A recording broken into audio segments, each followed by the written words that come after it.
All right, we're going to start lesson 6 with lesson L6-01. And all of lesson 6 is about freeform modeling, okay? So everything we've worked on up until this point has not been freeform.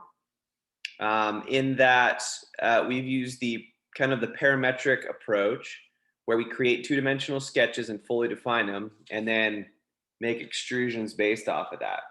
Well, there's a different way of approaching modeling in the Fusion environment, and that is by creating freeform objects and simply building off of edges, vertices, segments, and then kind of interpolating and creating curves off of those edges, vertices, and segments.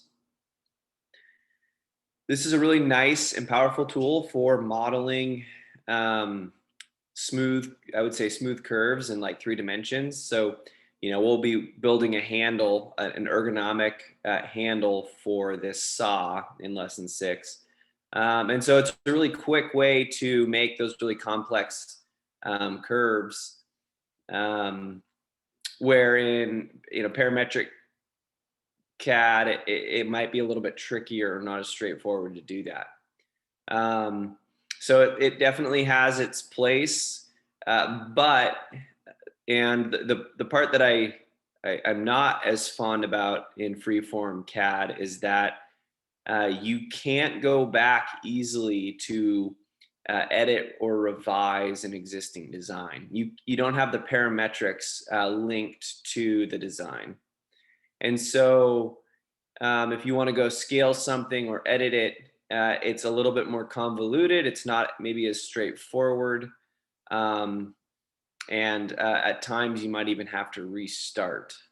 You can undo each particular step, but you have to undo it all the way back to the change you want to make, which if that's the very beginning, that could be quite a lot of work. At any rate, let's go ahead and get started. I haven't done this already, so I need to pull up, I've downloaded all of the lesson 6, uploaded to Fusion, all the lesson 6 files that I'll need, and now I need to just pull up the L6-01. Okay, so I was able to navigate to this tutorial and pull it up.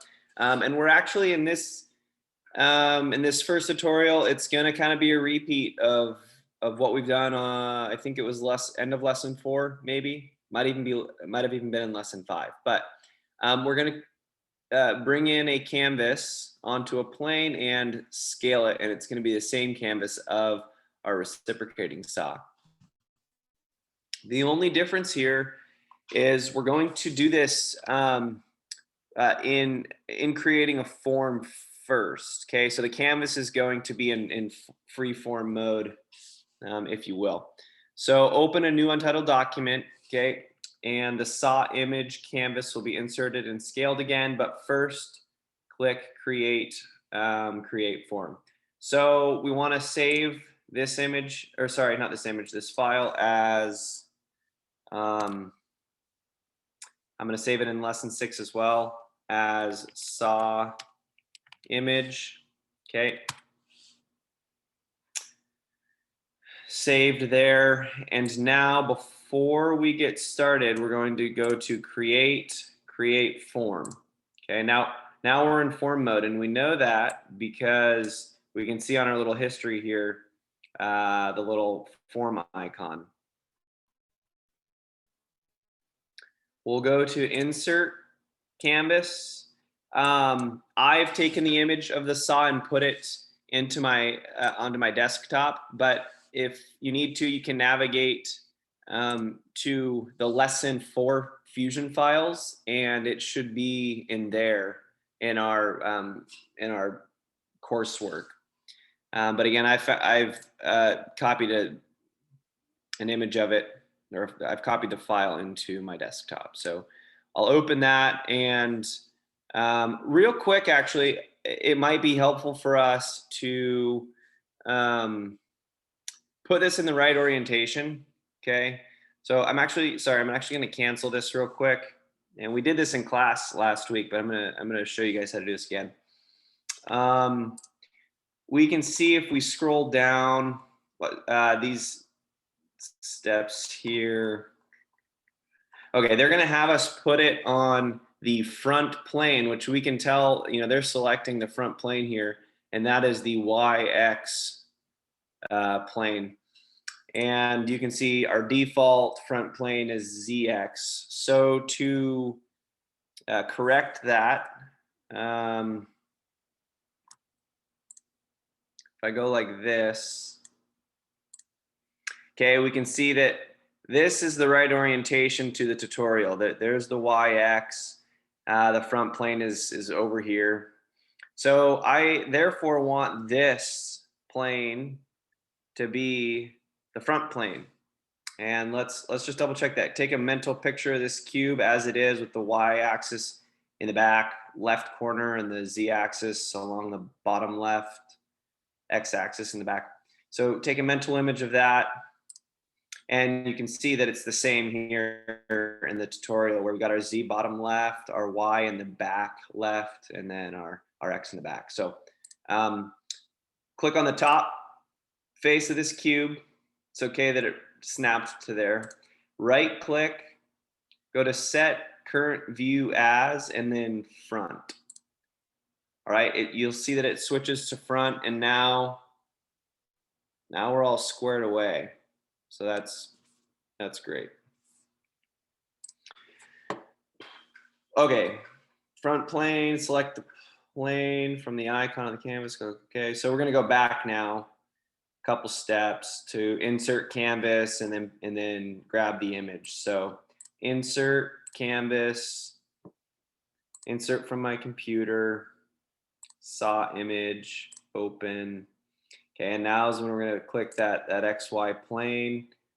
So that's great. And I'm gonna click OK.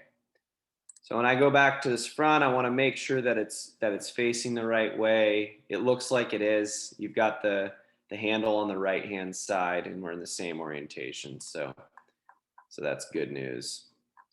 All right, we're on to step 6 here. Use the view cube to navigate to the front view, then double click your mouse wheel, all right, or the middle of the mouse to fit the image to the screen.